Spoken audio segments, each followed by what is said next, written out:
Salam Karahayon, salam budaya, salam rahayu. Kembali lagi di channelnya Hernuguro Official di podcast biografi seniman atau maestro. Kebetulan pada sesi kali ini saya akan membahas atau saya akan bercerita tentang pelukis maestro yang mendunia. Di kali ini saya kutip di sumbernya di gasbanter.com. Gasbanter.com ini menceritakan atau mengisahkan perjalanan hidup seorang maestro lukis Indonesia yang mendunia. Biografi Avandi Kusumo yang kita hadirkan secara lengkap dari kelahiran sampai membahas seputar karya-karya Avandi. Tentu saja untuk biografi kali ini saya akan secara langsung aja saya akan membacakan artikel beliau. Biografi beliau ini sangat-sangat menarik dan semoga bermanfaat dan semoga menghibur para pendengar di channelnya Hernuguro Official di kontennya podcast biografi seniman. Avandi Kusumo dikenal sebagai seorang maestro seni lukis Indonesia yang mendunia. Berbagai pameran lukis telah ia lalui di dalam negeri maupun mancanegara. Berbagai penghargaan juga ia sambar dari banyak negara di dunia. Beliau dikenal sebagai seorang pelukis dengan menganut aliran ekspresionis dan abstrak. Seringkali karya-karya lukisnya sulit untuk dimengerti oleh orang lain, terlebih oleh orang awam tentang seni lukis. Namun bagi para pecinta seni lukis, keabstrakan lukisan Avandi justru menjadi daya pikat tersendiri. Lalu bagaimana kisah-kisah kehidupan seorang Avandi Kusumo? Bagaimana latar belakangnya? Di mana ia belajar? Bagaimana cara ia melukis? Maka mari kita simak ulasan biografi Avandi Kusumo yang secara lengkap kita rangkum dari berbagai sumber terpercaya. Profil Avandi Kusumo. Nama Avandi Kusumo. Tempat lahir Cirebon, Jawa Barat, Hindia Belanda.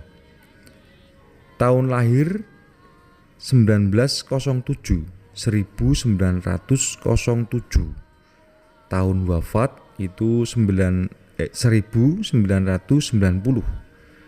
Nama ayahnya adalah Raden Kusumo dan nama istri Mariati dan Rubiem, dan anak ini ada Kartika Avandi dan Jugi Avandi. Lebih dekat dengan Avandi Kusumo. Avandi Kusumo dilahirkan di Cirebon pada tahun 1907. Ayahnya Raden Kusumo adalah seorang mantri ukur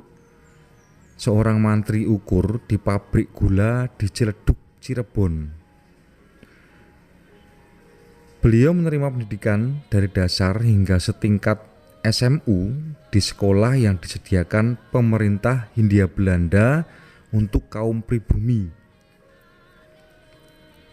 Dari pendidikan dasar di HIS, kemudian lanjut sekolah menengah MULO MULO dan mengakhiri masa pendidikannya di AMS yang setingkat SMU. Di bawah kekuasaan Belanda memang sulit bagi orang pribumi untuk mendapatkan pendidikan yang tinggi. Dari masa kecil Avandi sudah gemar menggambar. Beliau juga mulai memperlihatkan bakat seninya semenjak duduk di sekolah dasar. Namun beliau baru benar-benar terjun di dunia seni pada sekitar tahun 1940-an karena memang sulit untuk mendapatkan pekerjaan seni di masa kolonial Belanda. Affandi mengawali karirnya dengan menjadi seorang guru dan juru sobek karcis. Karena lebih tertarik dengan bidang seni lukis, beliau juga pernah bekerja sebagai tukang gambar reklame bioskop di salah satu bioskop di Bandung. Namun pekerjaan tersebut tidak lama ia geluti. Affandi bukan merupakan tipikal orang yang hobi membaca. Ia lebih senang mempelajari berbagai hal dengan cara langsung mempraktekannya.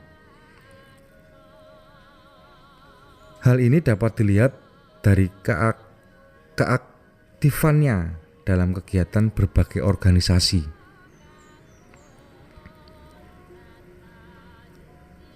Aktivitas Affandi Kusumo. Pada tahun 1930, Affandi bergabung dengan kelompok 5 Bandung, yaitu kelompok 5 pelukis Bandung yang memiliki andil besar dalam perkembangan seni rupa di Indonesia. 5 pelukis itu adalah Barli Sasmitawinata, Hendra Gunawan, Sudarso, Wahdi, dan Affandi sebagai pemimpin kelompok tersebut. Berbeda dengan kelompok seni rupa lainnya, 5 Bandung lebih fokus dalam kegiatan belajar bersama dan menjalin kerjasama antar sesama pelukis. Kegiatan tersebut sangat cocok dengan Affandi yang kurang menyukai membaca, namun bisa langsung praktek belajar dengan seniman lainnya. Dan kemudian pada tahun 1943, di masa Jepang telah berhasil menggantikan Belanda dan menduduki kekuasaan Indonesia, Affandi menggelar pameran pertamanya di Gedung Putra Jakarta. 4 serangkai yang terdiri dari Soekarno, Muhammad Hatta, Ki Hajar Dewantara, dan Kiai Haji Mas Mansur sebagai pemimpin seksi kebudayaan putra itu ikut ambil bagian dalam pameran. Dalam seksi kebudayaan putra ini, Affandi bertindak sebagai tenaga pelaksana dan S. Sujoyono sebagai penanggung jawab yang langsung berhubungan dengan Soekarno. Pada tahun 1945, para tokoh kemerdekaan tengah sibuk mempersiapkan proklamasi kemerdekaan. Tak mau ketinggalan juga, para seniman dan budayawan juga ikut ambil bagian dengan menyebarkan propaganda positif ke seluruh penjuru negeri. Gerbong-gerbong kereta dan tembok-tembok dipenuhi kata-kata penyeru kemerdekaan seperti Merdeka atau Mati, yang merupakan kata-kata penutup orasi Bung Tomo. Affandi sebagai seniman juga ikut turut andil dalam persiapan proklamasi. Beliau bertindak membuat poster untuk menggalang kontribusi dan dukungan rakyat Indonesia dalam proklamasi kemerdekaan. Atas ide Soekarno, poster itu berupa gambar seseorang yang berhasil memutus rantai yang mengikat tangannya. Kabarnya, sosok yang ada di lukisan itu adalah Dullah, salah satu pelukis aliran realisme Indonesia. Dan di bawah bagian poster terdapat pesan Bung Ayo Bung, yang merupakan usulan penyair Chairil Anwar. Sekelompok pelukis selalu bekerja siang malam memperbanyak poster-poster tersebut untuk dikirim ke daerah-daerah. Ketika itu Affandi berkonsultasi pada Chairil Anwar soal kata-kata yang tepat untuk dikomposisikan ke dalam poster.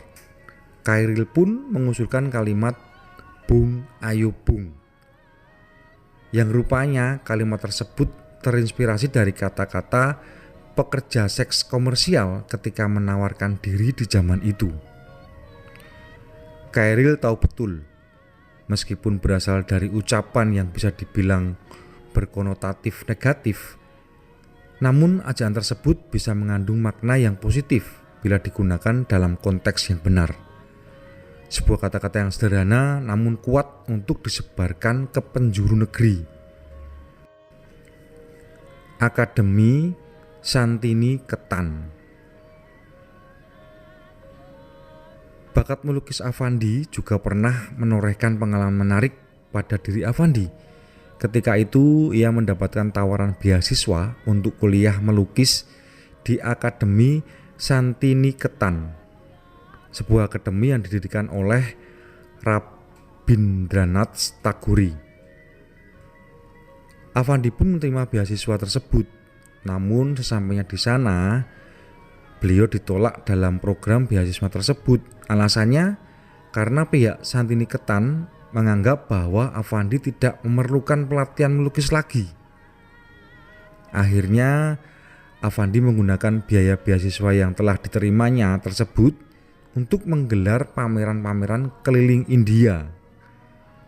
Oh, jadi ini tadi pembahasan di Akademi Santini Ketan ini adalah akademi yang ada di India. Jadi Affandi Kusumo ini, beliau ini kuliah di India. Beliau tinggal di India selama 2 tahun. Dari sanalah namanya kian menggema di dunia sebagai salah satu pelukis terbaik asal Indonesia. Affandi Kusumo di masa Orde Baru. Sepulang dari India pada tahun 1950-an, Affandi dicalonkan oleh PKI untuk mewakili orang-orang tak berpartai dalam pemilihan konstituante. Dalam bidang konstituante, menurut Basuki Resobowo, biasanya Affandi cuma diam, kadang tidur. Tapi ketika sidang komisi, ia angkat bicara. Affandi masuk komisi Peri Kemanusiaan yang dipimpin Wikana, teman dekat Affandi juga sejak zaman revolusi. Topik yang diangkat Affandi adalah soal peri kebinatangan, bukan peri kemanusiaan, dan topik Affandi sempat dianggap sebagai lelucon waktu itu. Affandi merupakan seorang pelukis yang rendah hati dan masih dekat dengan flora fauna dan lingkungan walau hidup di era yang cukup modern. Saat Affandi mempersoalkan peri kebinatangan pada tahun 1955, kesadaran masyarakat terhadap lingkungan hidup masih tergolong sangat lemah, sangat rendah. Affandi juga merupakan pimpinan pusat Lekra atau Lembaga Kebudayaan Rakyat, organisasi kebudayaan terbesar yang dibubarkan oleh rezim Soeharto. Beliau bagian seni rupa atau lembaga seni rupa bersama dengan Basuki Resobowo, Heng Ngantung, dan lainnya. Pada tahun 1960-an, sedang gencar-gencarnya gerakan anti-imperialis Amerika Serikat yang sedang melakukan agresi terhadap Vietnam. Imbasnya, kebudayaan Amerika pun dianggap sebagai kebudayaan imperialis. Berbagai budaya yang berbau Amerika diboikot, semisal film-film dan produk Amerika. Waktu itu Affandi mendapat undangan untuk pameran di gedung USIS di Jakarta, dan Affandi pun menyambut undangan tersebut. Ketika sekelompok pelukis Lekra berkumpul, ada yang mempersoalkan kenapa Affandi yang pimpinan Lekra malah pameran di tempat perwakilan agresor itu. Pak Affandi memang pimpinan Lekra, tetapi dia tak bisa membedakan antara Lekra dan lepra. Celetuk salah satu teman Lekra dan karuan saja semua tertawa. Pada rentang waktu tahun 1951 sampai dengan 1977, Affandi banyak menggelar pameran keliling Eropa. Beliau ditunjuk oleh pemerintah Indonesia untuk mewakili Indonesia dalam pameran internasional di Brasil dan juga di Venezia pada tahun 1954. Beliau berhasil memenangkan hadiah pertama di San Paulo. Pada tahun 1957, Affandi memperoleh tawaran program residental dari Amerika untuk mempelajari metode pendidikan seni selama 4 bulan. Di sana ia juga sempat menggelar pameran tunggal di World House Gallery, New York. Pada tahun 1962, beliau menggelar guru kehormatan dari Ohio State University. Ia mengajar mata kuliah seni lukis di universitas tersebut. Pada tahun 1969, Affandi menerima anugerah seni dan medali emas dari Menteri Pendidikan dan Kebudayaan Republik Indonesia. Pemerintah juga menjadi anggota kehormatan seumur hidup di Akademi Jakarta. Di tahun yang sama, Affandi dipilih menjadi ketua International Art Plastic Association sebagai perwakilan Indonesia. Singkatannya, IAPA merupakan badan seni internasional di bawah naungan UNESCO. Karena berbagai keistimewaan dan keunikan karya-karyanya, Affandi banyak mendapat julukan yang membanggakan. Dari koran internasional Herald Tribune menjulukinya sebagai pelukis ekspresionis baru Indonesia. Sementara di Florence, Italia, ia diberi gelar Grand Maestro. Selain itu, Affandi juga sekaligus menjadi anggota Komite Hak-Hak Asasi Manusia di Diplomatic Academy of Peace Pax Mundi di Castello San Marzano, Florence, Italia.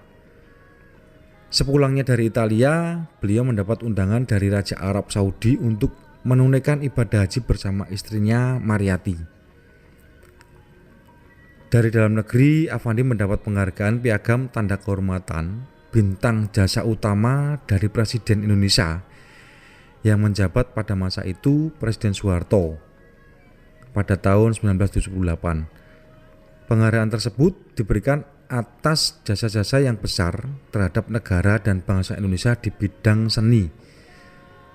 Dan sejak tahun 1986, Affandi juga diangkat menjadi anggota Dewan Penyantun ISI, Institut Seni Indonesia di Yogyakarta.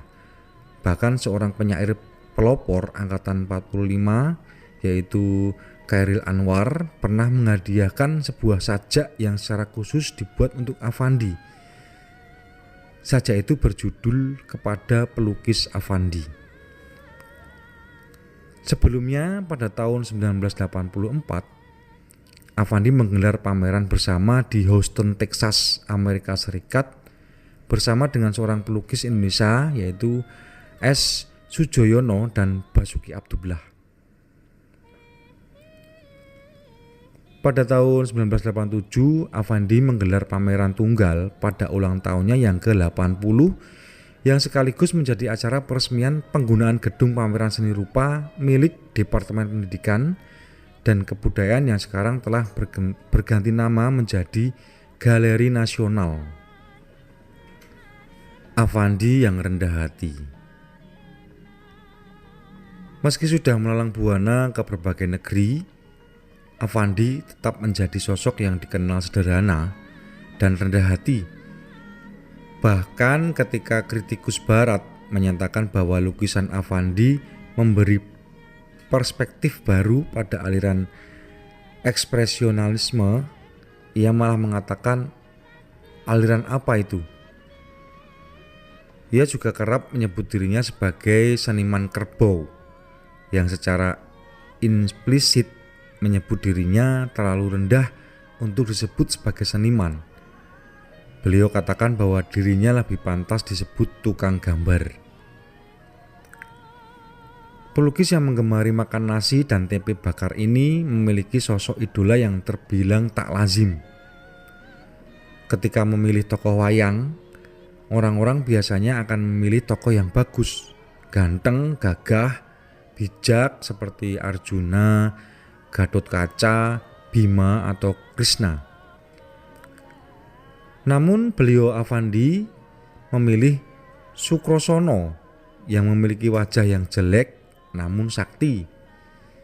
Menurutnya Sukrosono merupakan perwakilan dari dirinya yang jauh dari kata tampan. Nah ini ternyata pelukis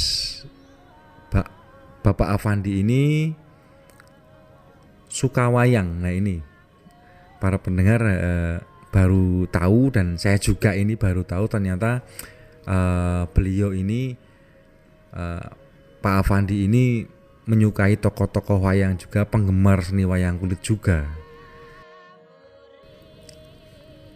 Meskipun begitu, Departemen Pariwisata Pos dan Telekomunikasi atau Deparpostel mengabadikan wajahnya dengan menerbitkan perangko baru dan seri Toko Seni Indonesia.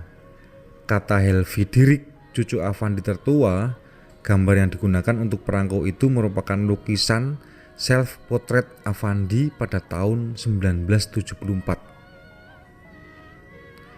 Pasti para pendengar di HNO Channel ini pun tahu nggih, sudah pernah melihat ataupun sekarang ini perangko yang bergambarkan wajah dari Bapak Affandi.